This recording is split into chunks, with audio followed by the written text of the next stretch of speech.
Okay, hello and welcome to week 7. This week we are going to talk about race and racism in the US. So let's get started. You can't talk about race in the United States without talking about racism. And that's because race is not about how people look. Um, and racism is not about how people look. It's about how we assign meaning to how people look. And I want to be very specific about that because that's a fact that we're going to come back to over and over again over the course of this discussion. It's not simply that someone has melanin in their skin or not, and the rate of melanin that they have. It is the meaning that we associate with those particular types of racism. So, what we're talking about is really the social construction of race. Much like sex, gender, and sexuality, race is socially constructed. And that begins when the first slave ships come to United States colonies in 1619. And in fact, all racial categories, and ideologies of racism stem from this moment of um, introducing slavery and colonization more broadly to this particular land. Um, when we talk about race being socially constructed, we need to sort of break down what we're talking about race versus ethnicity. Race is about the presumption of physical connection, right? So in American society, we have been socialized to believe that race is genetic, when in fact, it's not genetic at all. But because we're socialized to think this way, when we talk about racial groups, what we're talking about are these groups that feel like, of people that feel like fit together because they are of similar skin tone. Ethnicity, by comparison, is really about cultural membership. And oftentimes there is some overlap between racial groups and ethnic groups, but race is something that is ascribed to you. So when I walk into a room, people assign me Black woman. And we didn't really talk about this in the sex and gender section, but ascribing gender identity happens as well as part of the performance of gender identity. So I walk in and people say, she's a Black woman. She's a member of the communities of Black women in the United States. And I don't have any control over that. I can't say, no, I'm an Asian woman, or no, I'm a white woman. I could say that, but it's not going to change how people think of me. It's not going to change how I'm grouped, and it's not going to change how people make meaning out of how I look. Ethnic groups, if they are not overlapping with minority racial groups, are usually asserted, right? So I always like to use St. Patrick's Day as a really good example of this. Most people you wouldn't regularly identify as Irish unless they had bright red hair and bright green eyes and pale skin, right? Because that's how we stereotypically think about Irish people in the United States.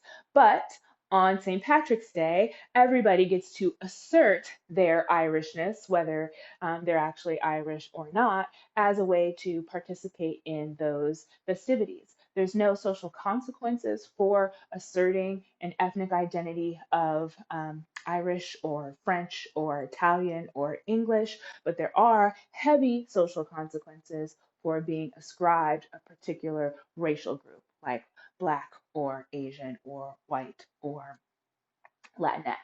And Latinx, I should say, is one place where race and ethnicity get a bit more complicated because there are Black and white Latinx communities, and their racial groups are very different, but they may share some cultural, behavioral expectations, language, dress, things like that we've talked about Okay. Um, if that's the case, then that means that race is not biological, which I said earlier. It's socially constructed. Um, Melanin is simply a result of your ancestors' original location relative to the equator, which means that people with melanin, more melanin in their skin, have that melanin in their skin because their ancestors developed it over time as protection for the sun's rays, which are very strong at the equator.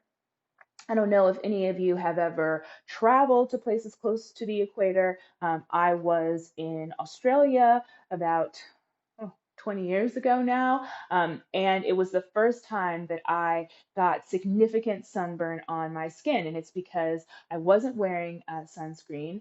I grew up being told that I didn't need sunscreen because my skin was dark, and that's actually not the case. Black people can get skin cancer just like everybody else. And so I was hanging out in Sydney, Australia, real close to the equator without any sunscreen on, and my skin burned because skin does that in front of the sun. Now, it didn't burn as much as some of my white friends who I was with who were wearing sunscreen and still got burned because I have more melanin in my skin. That's really all that race is. It doesn't tell you something about any propensities for diseases or mental health or psychological issues or likelihood of height or weight or physical. Ability or athletic ability, those are all meanings that we have attached to that particular race. But it's not as a function of their sort of internal genetics and chromosomes. We know that race is socially constructed and not biological because it changes over time and place. Um, my mother has been doing this genealogy project on our family for the last 10, 15 years now. And one of the most interesting things that she found was that her father in the US Census over the course of his life was described as 5 different racial categories: Negro, mulatto, quadroon, native, and black, I believe. And those different racial categories all describe some level of blackness, but are all categories that were used and either are continued to be used or are obsolete today, like mulatto. That's not a term that we use in 2020, a racial term to describe people, and yet in the 1930s and 40s, that is certainly the way that you would describe someone who had darker than white skin but was sort of racially ambiguous. There was this sense, well, there's some form of black and white, and we need to note that so that we know how to treat them. And if all of this is true, then it's actually very difficult to define who is what race, right? I've given you this group of pictures. Come back to them later in your studies of this video and see what you think about how you would describe these particular people. Um, the reason that I like to do that activity, and that's an activity that we would do in class if we were meeting in class, is because, in talking about race as a social construction and changing over time and place, what we have to understand is that this social construction happened in a racial dichotomy, much like last week when we talked about sex, gender, and sexuality. Um, uh, Racism and race as a social structure was founded around this dichotomy. Again, if we go back to slavery as being the impetus for racial difference in the United States, then we are definitely focused on this white black dichotomy. And that's not to say that there aren't other races. Obviously, there are. I'm going to show you a lot of charts that bring in other racial categories. But our understandings of race in the United States are founded in this belief and understanding that there are two types of people, white people and black people. White people are higher on the social hierarchy than black people, and that is for good and biological reason. Um, that racial dichotomy has been enforced and perpetuated over time. In class a few weeks ago, I told you the story about the foundation of the suburbs. Well, the federal government participated in the sort of creation and proliferation of white suburbia by using federal redlining policies, which identified neighborhoods that had mostly Black people in them as poorer investments and therefore lowered the values of the homes in those areas and encouraged white people to move out. And we call it redlining because on the maps that they were doing this, those neighborhoods that were majority Black were outlined in red. The federal government started doing this in 1931. And so that is one institutional structure that is perpetuating this racial dichotomy. Segregation and subsequently desegregation of schools in the United States is another really good example of American founding of racism in this racial dichotomy. The idea of bringing Black children into white schools was disgusting to many white people, not because there is some genetic difference that is going to severely hamper the learning environment for the white students, but because they had been socialized to believe that Black people, because they were lower on the social hierarchy, did not deserve the same kind of educational spaces and access to resources as their white children do. And this is not in the distant past of the United States. This is not talking about 1619. My mother, who is not yet 65, remembers being bused during desegregation from when she was 6 years old from her Black neighborhood in Milwaukee, Wisconsin, to a white neighborhood. And she remembers pulling up to the school and having all of these white mothers and fathers screaming um, N-word and death threats and spitting on these small children with their classmates, these other white kids, in tow. So, this is stuff that continues to happen. Um, it doesn't matter that race is socially constructed in the United States because as long as we believe something to be true, it's true in its consequences. And because we believe that racial difference is real and true and genetic, the consequences of those beliefs for people of color is also real and true. We call that the Thomas theorem.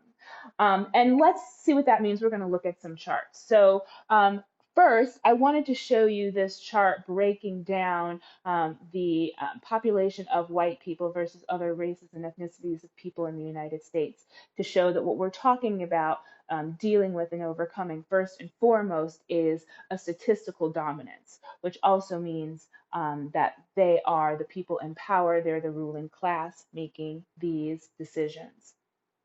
Um, in this chart, you can see that race also impacts how long you live. White people had a common age that was much older, 58 years old, than other races of people, and that has to do with differences in wealth, which we're going to get to, income, access to healthcare, all of those things that lead to being able to live longer.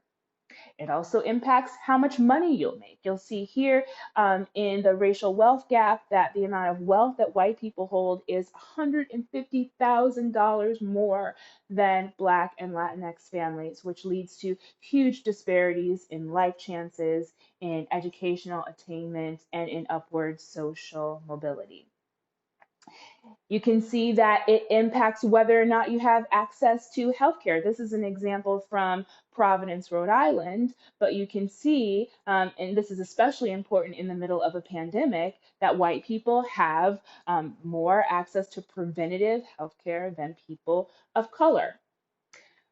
It'll also impact what illnesses you have. Black people are much likely to suffer from asthma and diabetes. That's not genetic, it's environmental. If you live in an inner city where the quality of air is low, then it's likely that you will develop asthma relative to if you live into a place with more fresh air, like the suburbs, for example. Um, Diabetes is about diet in a lot of ways if we're not talking about juvenile diabetes. And Black people are more likely to live in food deserts, where the only thing that they have access to eat are prepackaged, preserved foods with lots of impurities that lead to things like diabetes.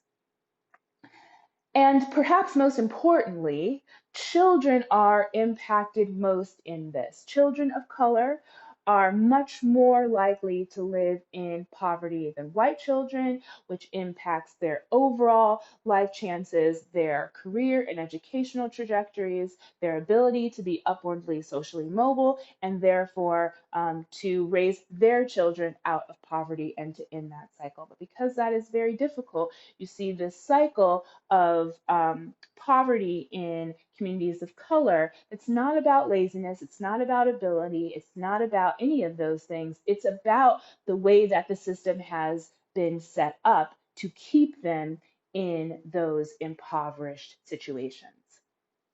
Okay, the active learning exercise for this week is a little less active than normal. I want you to listen to a podcast. So this is going to be episode 2 from the 1619 Project podcast that the New York Times put together. You can find the link for it on Canvas in the Pages section.